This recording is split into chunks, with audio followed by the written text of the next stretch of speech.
map. So he said it was called Boo Wizard. And he said what he wanted to show us to go further with this is that the oldest part, the civilization is called Kemet. But within Kemet, he said there was one area which is the oldest of the old. And that was called Boo Wizard, Land of Osiris. Boo, land, as Muhammad said, and he pronounced it always as wizard, not Osar, not Usar, not Nosar. Wizard is how he pronounced it. And he said the English words wisdom and wizard come from that word. So, it comes from Abu Dhawash in the north to Dashur in the south. And we'll quickly go through those. See, we got Lish and Fayum. It's all part of the ancient, but he didn't include that in the wizard. Okay, it says Dashur in the south, where we started today. We did Saqqara, Abu Sir, Abu Jurab. There is an incredible site that has been the most difficult for us to analyze, Zawiyat al-Ariyan, because it is a military base. And very difficult for us to access. Hakim took me there in '97. It was a very interesting experience. Giza and Abu Wash. So there we are. 25 square miles. 25 square miles, all connected by interlocking tunnels. Drilled before anything else above ground. They drilled miles of tunnels through limestone, which we were in some today, which we'll see more, to go out to the western desert. And I'll get to there. So let's go quickly, because we're there today. Here we go. Here's our teaching for today. Seneferu. They say he of beauty, saying it's a man, a king, who originally was interested in 3 pyramids. As Muhammad explained to us, he finished supposedly his father's pyramid, Humayni's pyramid, the collapsed pyramid of Maidum. No, that wasn't good enough. He went then to Dashur, said, okay, let's do this one, the bent pyramid, which we'll do next. No, I don't like the angle. And it was explained today. Nonsense. So, he of beauty is actually Senef. Senen means double, always doubled. Neferu, we said harmony, not beauty. So double harmony. And there's the red pyramid. You guys went in today, and here's the bed. So, first angle, I think it's 60, 55 degrees, and then it breaks. So, every architect, every engineer said there's no reason that this would not have worked. They didn't have to, it was not going to collapse with this angle. There's no reason this could not have worked. Marshall McLuhan, as I mentioned, famous Canadian who wrote the book in 1968, The Media is a Message, started the whole media revolution, came there in 68, looked at that pyramid that produces 2 frequencies of sound. Hakim said it could have been either or. It could have been the red pyramid and the bent pyramid with the Seneferu, or the bent pyramid itself, because it does produce 2 frequencies of sound. So we're only talking about the site, not any individual. And there's the pyramid we looked at today, the black pyramid of Amenemhat 1 or 2. 2? Yes. It is called a symbolic perka, not a pernemic. We went in there, although I may be wrong, and you may prove me wrong. We may get in there and tone and find some great sound. But from what we understand, this was only a symbolic tomb, and he wasn't buried here, but a symbolic tomb. Very little limestone in the interior, and mostly mud brick, and it's collapsed. Now again, here we go. Let's talk about evolution. This, according to their timeline, is about 2650 BCE, maybe 2700. Still standing, almost bravely. I'll just indicate we saw it today. You're inside, it's pretty solid inside, pretty strong. Just the casing stones are missing, that's all. This, maybe 1750, 1800 BC. Much younger, nothing left. Anti-evolutionary. You're supposed to go progress forward, you're supposed to get better. Your technology is supposed to get better. You're supposed to hand down what you did one generation to the next generation, and they improve on it. Technology always increases. Didn't hear. That's the enigma that Egyptologists cannot explain. Why, when you go from the old kingdom, in quotes, beautiful structures, granite, and these wonderful glyphs and art and jewelry, and all of a sudden it degenerates. It renaissances again in the 12th dynasty, but never as good as the 4th dynasty. But it's a renaissance. It renaissances again in the 18th dynasty, but it's never as good as the 4th dynasty.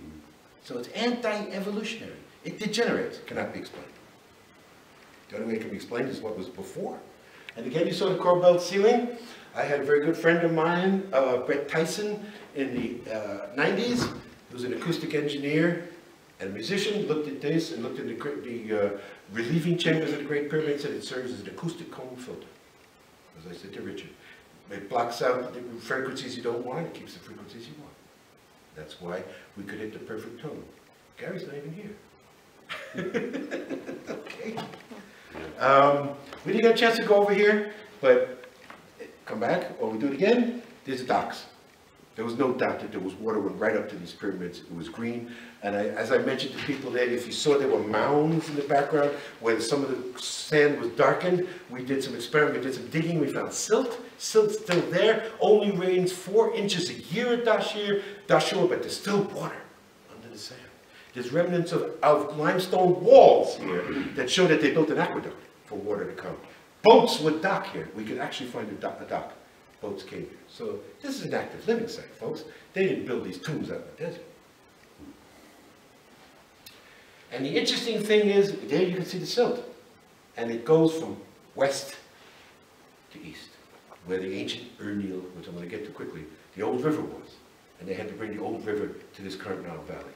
So all the silt, all the energy moved from west to east. Major water lines from west to east. Saqqara, as Muhammad told us, Saqqara, netter of the dead, or the west. So that's why it became an acropolis.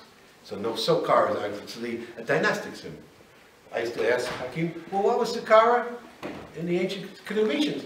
Buddhism. It all was Buddhism. So now I'm going to show something interesting that you guys did not see today. Again, this structure and this structure, not the same time. This structure could be over 12,000 years. Hakim dated this structure at 4,000 BCE, not any older than that. It is not a pyramid. It is a symbolic macabre. There it is. And of course we said the courtyard today was all limestone. And Hakim would say for the Hepset festival, the king did not run or do gymnastics, he would dance. And there's actually pictures of the king dancing with his false tail. And so he would dance to show his fertility. Now, this is very interesting also. It was right on the side where we were. These jet pillars are actually what we call Mesopotamian style influence. So people ask, who was first, Sumer or Egypt? Sumer or Egypt? Hakim said Sumer was Samarra. And it was part of Kemet. So Sumerian does not predate glyphs. The Sumerian writing cuneiform is a short form of the glyphs. The glyphs were before Sumer.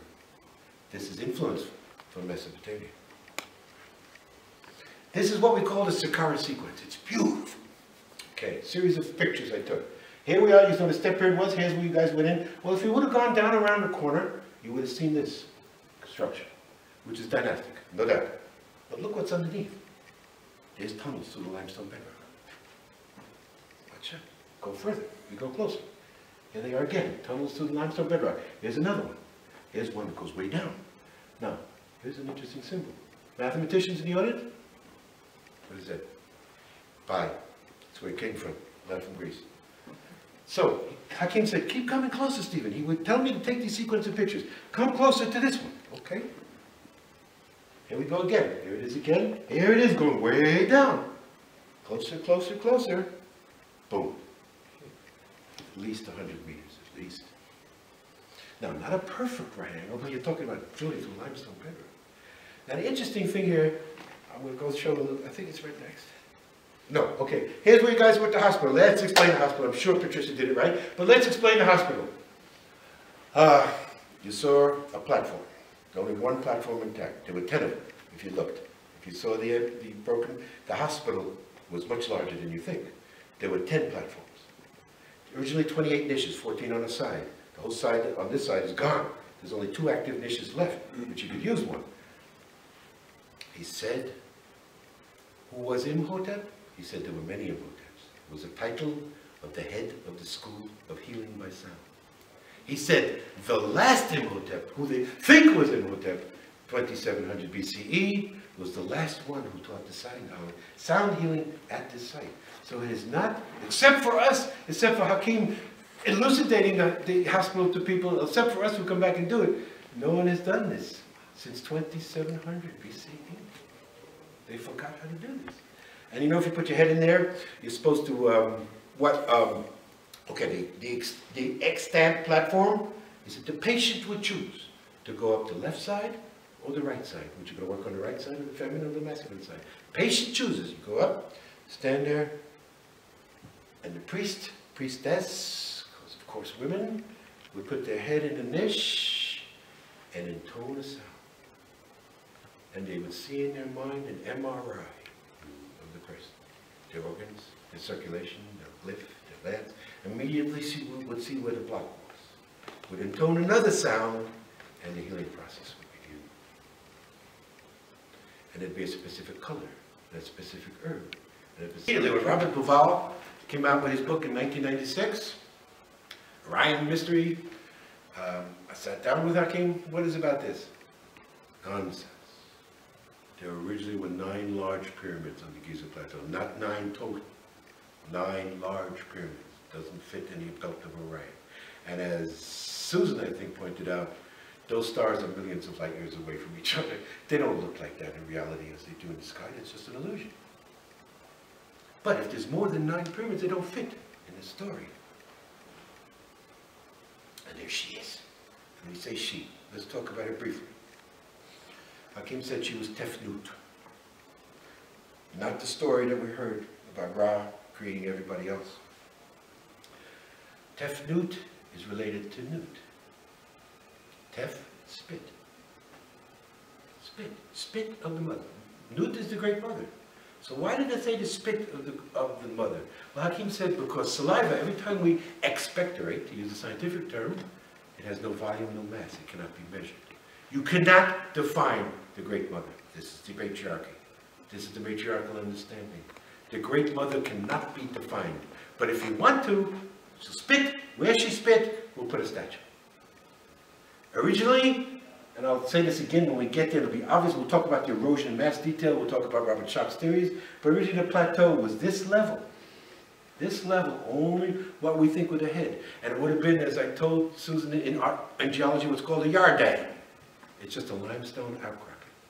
That's all it originally was. Hakim said people would come there 56,000 years ago, thousands of years before she was a statue, just to come to the place, to energize themselves. Because they knew the energy, they could feel the energy, move with energy. This is the creations, of course.